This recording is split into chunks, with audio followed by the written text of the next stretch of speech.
Pada video kali ini kita akan membahas tentang teori behaviorism. Apa sih teori behaviorism itu? Pada kesempatan kali ini kita akan membahas tentang teori behaviorism. Apa sih teori behaviorism itu? Atau yang biasa kita sebut dengan teori belajar behavioristik. Teori belajar behavioristik merupakan teori belajar yang mana digunakan untuk memahami tingkah laku manusia yang menggunakan pendekatan objektif, mekanistik, dan materialistik, sehingga perubahan tingkah laku pada diri manusia dapat dilakukan melalui upaya pengkondisian. Tokoh-tokoh pada teori behaviorism. Yang pertama yakni ada Ivan Pavlov. Ivan Pavlov mengemukakan bahwa penerapan classical conditioning merupakan metode terapi dalam merubah perilaku yang bersifat maladaptif dan merubah perilaku yang adaptif. Yang kedua yakni ada John R. Watson. John R. Watson mengemukakan bahwa tidak mengakui adanya mental, kesadaran, dan predisposisi. Selanjutnya yakni ada John R. Watson. John R. Watson tidak mengakui adanya mental, kesadaran, dan predisposisi yang dimiliki oleh manusia. Ia beranggapan bahwa yang dimiliki manusia yakni raga, fisik, badan, dan refleks. Conditioning merupakan suatu upaya memperkuat ikatan dan memberi perangsang hingga menimbulkan refleks atau perilaku. Perilaku manusia merupakan proses dari kegiatan fisik dan hubungannya dengan lingkungan. Menurut Edward Thorndike, pembentukan perilaku yang diinginkan yakni berpengaruh antara hubungan stimulus dan respon dalam pembentukan perilaku dan konsekuensinya. Karena hal itulah terjadinya pembentukan perilaku yang mana diinginkan oleh seseorang tersebut. Penerapan behavioris dalam pendidikan dan pembelajaran. Yang pertama adalah 1. Modifikasi perilaku, kedua pembelajaran terprogram, ketiga pembelajaran berbasis behavior. Yang pertama adalah modifikasi perilaku. Behavior modification merupakan teknik terapi yang dikembangkan berdasarkan hasil penelitian dari Skinner operant conditioning. Teknik ini dilakukan dengan cara mengatur reinforcement untuk menghilangkan perilaku yang tidak diinginkan. Metode ini digunakan untuk mengatasi perilaku malu, autis, tergantungan pada obat, dan lain-lainnya. Setelah sukses dengan conditioning Skinner yang dibantu oleh Holland, menerapkan hasil pembelajaran yang terkait dengan program instruction, yaitu pembelajaran terprogram, merupakan serangkaian kegiatan pembelajaran yang diprogram khusus dengan tujuan peserta didik dapat membelajarkan dirinya sendiri, mendapatkan tujuan pembelajaran yang harus dikuasai peserta didik, memecah kompetensi menjadi lebih spesifik, merumuskan kompetensi yang perlu dikuasai dalam rangka mencapai tujuan, mengembangkan materi sesuai dengan tujuan yang akan dicapai, memberikan kesempatan peserta didik mencapai tujuan sesuai kemampuannya, memberikan umpan balik. Yang ketiga adalah pembelajaran berbasis behavioris. Penerapan teori behavioris dalam pembelajaran dimulai dengan melakukan analisis kebutuhan siswa, kemudian dilanjutkan dengan menetapkan tujuan pembelajaran. Tujuan pembelajaran menurut behaviorisme adalah yang pertama adalah audiens adalah siswa, 2. Behavior perilaku atau kompetensi yang perlu ditampilkan setelah proses belajar berlangsung. Yang ketiga, condition menyelesaikan unit pelajaran yang dievaluasi di akhir proses pembelajaran. Dan yang keempat adalah degree pencapaian hasil belajar. Untuk materi selanjutnya adalah Skinner. Skinner merupakan operant conditioning. Maksudnya adalah manusia dan hewan selalu berada dalam proses operating. Maksudnya melakukan sesuatu terhadap lingkungannya. Selama melakukan sesuatu tersebut, makhluk hidup menemukan reinforcing stimulus atau stimulus pendorong. Penerapan behaviorisme dalam pendidikan dan pembelajaran.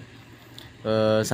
Modifikasi perilaku, 2. Pembelajaran terprogram, 3. Pembelajaran berbasis behavior. Ciri-ciri behaviorisme.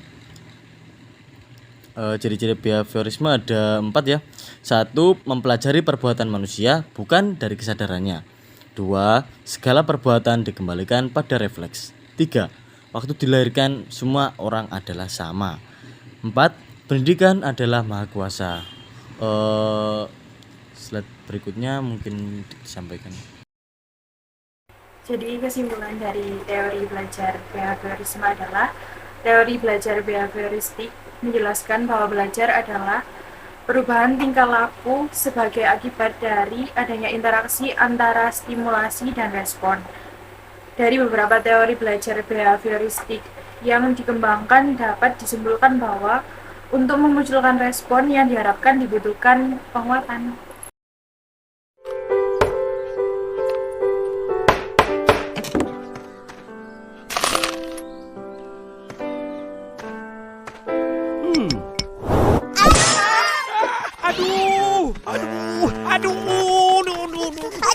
Sakit ke? Ish, mestilah sakit. Bandangut ni ha. Aduh. Nah, Opa bagi. Ha? Ambillah. Nasi lemak sambal ikan bilis. Sedapnya bau. Dah, macam mana Atuk sarapan? Nanti Atuk nak sambung kerja balik. Baik, Tok. Atuk buat apa ni? Buat gerobok rezeki. Jomlah makan. Gerobok rezeki. Abang Is suruh buat. Untuk apa? Adalah tu. Yelah. Bismillahirrahmanirrahim. Atuk nak kita orang tolong? Tak payah. Dah nak siap.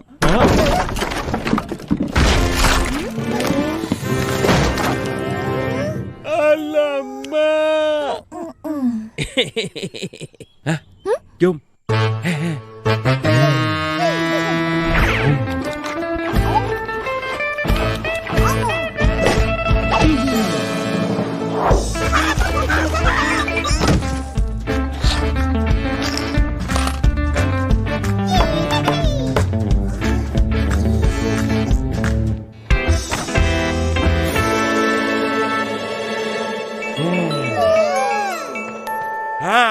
Barulah nampak kuat dan teguh. Tengoklah siapa yang tolong. Upin dan Ipin. Yalah, terima kasih. Sama-sama. Alas, sudah siapkah? Mestilah dah. Mari, tolong angkat. Ya.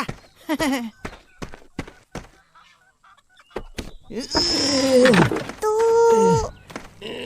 Nak angkat ke mana? Ayah, masuk lori loh. Kemudian nak hantar ke kedai Abang Is. Lagi. Okey. Lagi.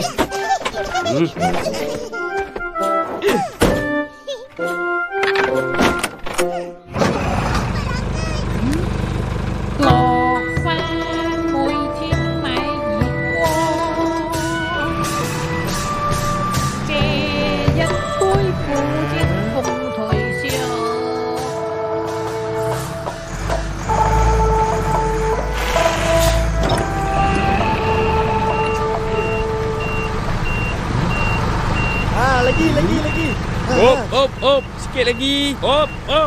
Ayah, diamlah. Okey dah, cukup.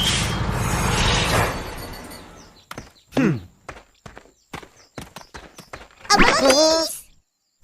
Korang pun ada? Nak ikut sangat. Tukang sibuk. Tak apa Tok. Biar saya angkat. Nak tolong? Bolehlah bang. Boleh?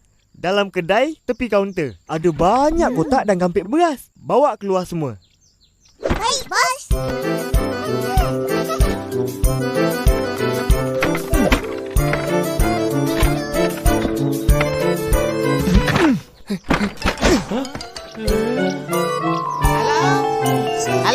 Halo. Dah habis. Apa macam projek? Penatnya. Alah, sikit tu pun dah penat. Beratlah tu. Jom tolong abang buka kotak-kotak ni. Kemudian kita susun dekat gerobok tu. Lu dolang tolong Kilija. Uncle dengan Tok Dalang mau balik. Terima kasih Uncle. Atok.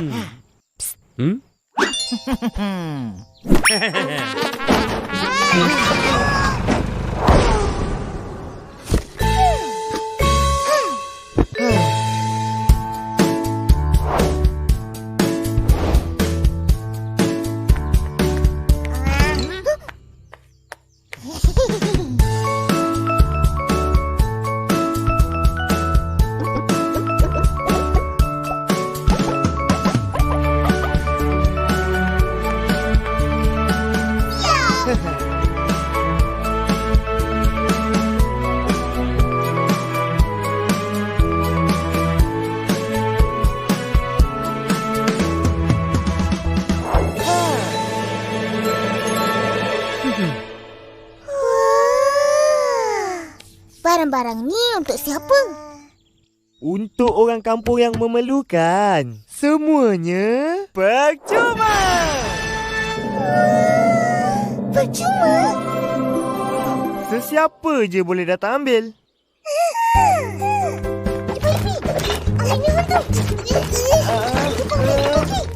Terima kasih Abang Is. Nak ke mana? Taruh balik barang-barang tu. Tapi kata sesiapa je boleh ambil. Upin, Ipin, barang-barang ni untuk orang yang hidupnya susah. Serba kekurangan, tak ada duit, tak ada makanan. Upin Ipin faham kan?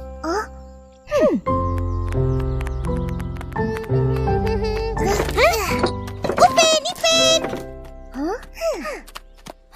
Apa korang buat? Kemas barang-barang ni. Kau pula nak ke mana? Nak beli beras. Itu ada beras. Oh, kampik besar. Aku nak beli 3 genggam beras je. Aku orang susah. Mana ada duit nak beli besar macam tu. Mesti mahal kan? Ini percuma. Kau boleh ambil barang lain juga. Betul ke ni? Betul?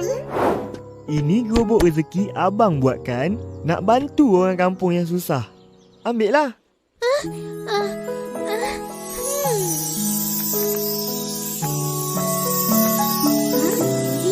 Ambillah. Ipin, plastik. Ambil saya ni. Tak makan yang kecil.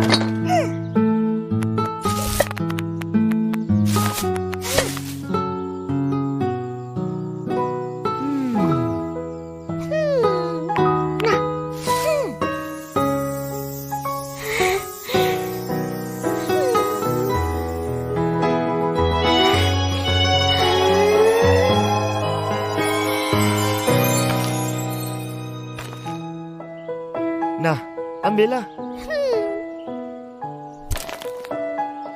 Dah lama tak makan bihun. Aku nak balik masak. Terima kasih semua. Sama-sama. Dah makan. Ipin, Ipin. Sedih ke?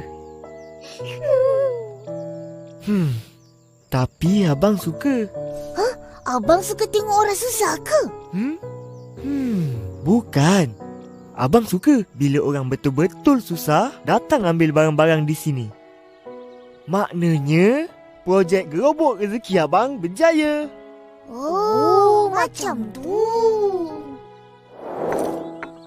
Kesian kan? Sedih tengok. Apa yang kesian? Apa yang sedih? Fizi tu.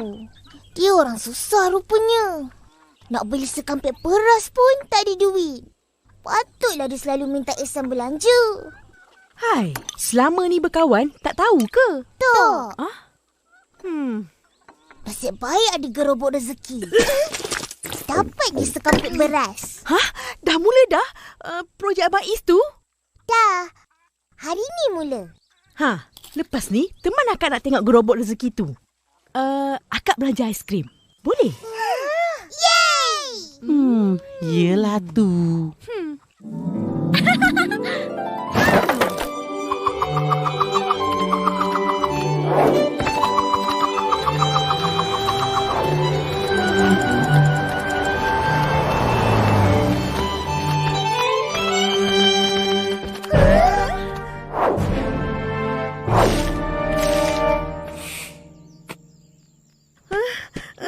Kenapa ni, Is? Apa dah jadi?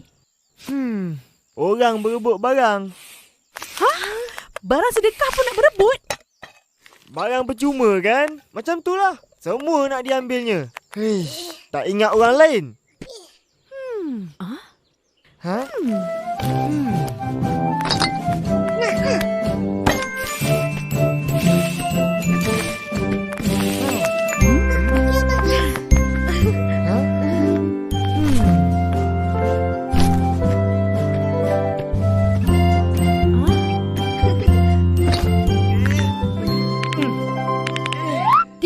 Ini je beras yang ada. Ya, makcik. Beras yang bagus sikit tak ada ke? Itu pun dah bagus ada. Orang sedekah, kita terima je lah seadanya. Makcik tak makan beras jenis ni. Beras murah ni, tak sedap.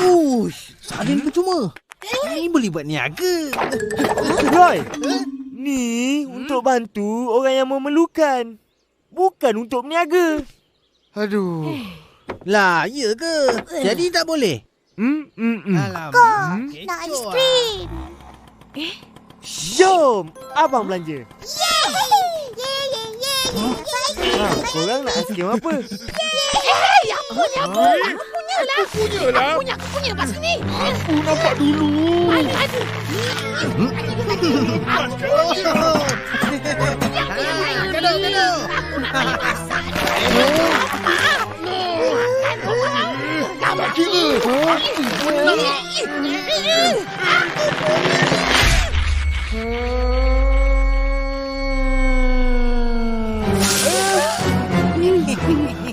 Aduh, dah berterabur.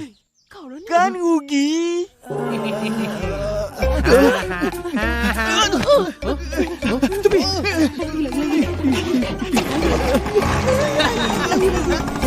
Lah, cabut lari pula. Bukannya nak tolong kutip. Takut kena marah lah tu. Macam-macam perangai manusia ni. Ada yang tamak, ada yang tak tahu bersyukur dengan apa yang diberi. Dan kalau macam tu, tak payahlah buat gerobok rezeki ni. Menyusahkan je. Betul-betul. Geraknya. Tak bolehlah macam tu. Disebabkan satu dua orang buat perangai, kita nak hukum semua orang.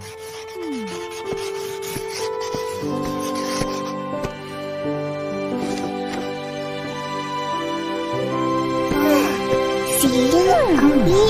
Is! Ada lagi balang mau hantar? Tak ada. Semua dah hantar. Kau bila nak ke sana? Orang dah ramai. Orang TV pun ada. Betul-betul. TV? Apa? Ada orang TV? Hari ni ada buat pelancaran projek gerobok rezeki di Balai Raya. Kau berdua nak ikut buat sibuk?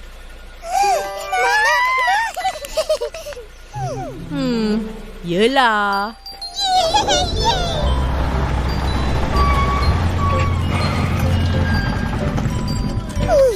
Ramainya orang. Hai, saya cek.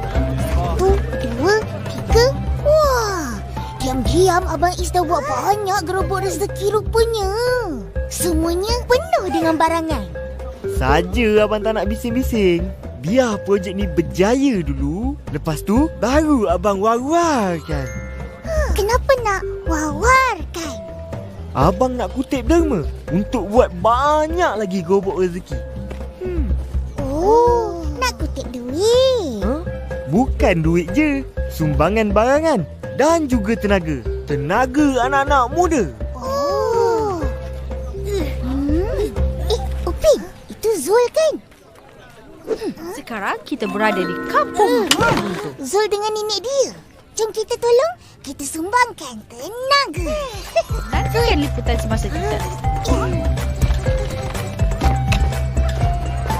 Datang dengan siapa? Dengan Abang Is. Tu. Terima kasihlah Ya, ya, Makcik. Is. Makcik balik ya. Bye. Ipin, jom. Cepatlah. Aduh. Dan ada ramai orang tolong.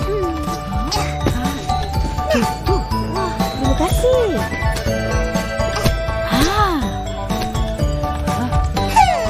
Terima kasih. Jom. Adik. Ya?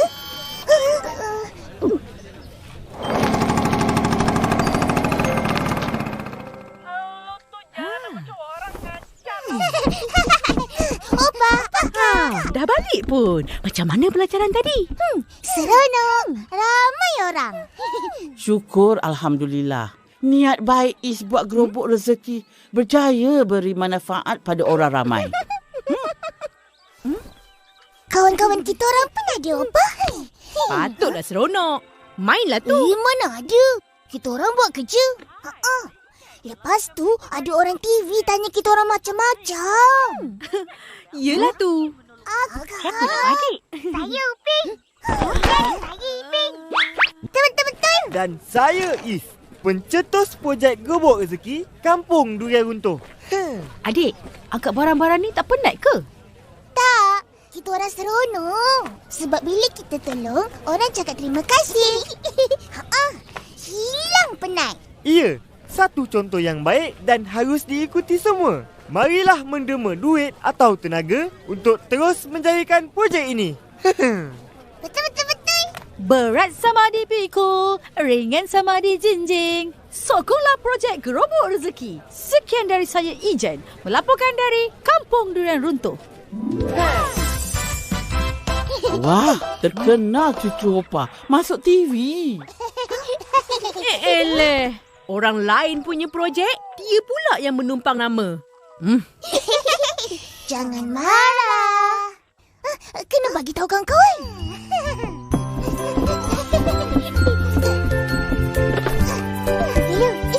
Sekian video pembelajaran teknologi pendidikan dari kami. Ketika ada salah atau kurang di hati panjenengan, saya mohon maaf sebesar-besarnya, karena saya sebagai manusia tidak luput dari kesalahan. Kebaikan datangnya dari Allah Subhanahu wa taala dan kesalahan datangnya dari saya sendiri. Demikianlah. Wassalamualaikum warahmatullahi wabarakatuh. Waalaikumsalam.